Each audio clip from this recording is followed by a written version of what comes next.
Labas visiems dar kartą. Šitas video yra atsakymas vienam žmogui. tą video patalpinau YouTube ir vienas žmogus pasižiūrėjo mano video apie kortas ir uždavė klausimą, ar autoriai, kurie, net ne autoriai, menininkai, kurie išpaišo taro kortas, ar tikrai 100% galime žinoti, ką ten autorius norėjo pavaizduoti. Tai va, benai, taro yra labai senas simbolinis mokslas. Senovės žmonės tikrai žinojo, ką vaizduoja kortose, o dabartiniuose kortų kaladėse dažniausiai būna pridėta instrukcija. Pavyzdžiui, daug taro kaladžių yra Klimto taro, yra, daug aš čia nevardinsiu, bet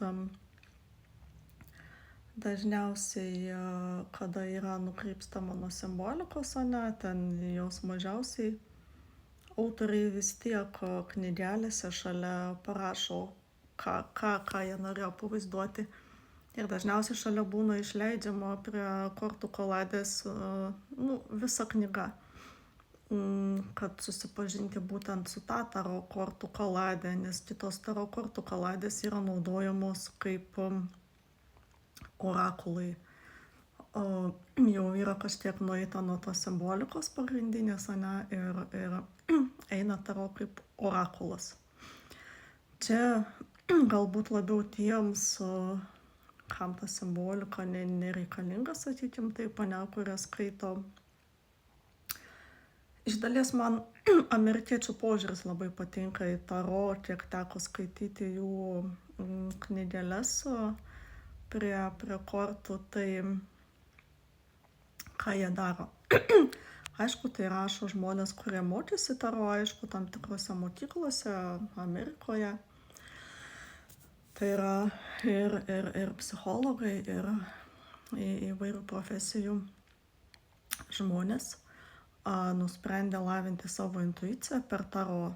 Pavyzdžiui, paėmam taro, kokią kaladę, nesvarbu, jums patiko piešinėliai. Ir amerikiečiai, jie dažniausiai neskaito, iš pradžių neskaito tos instrukcijos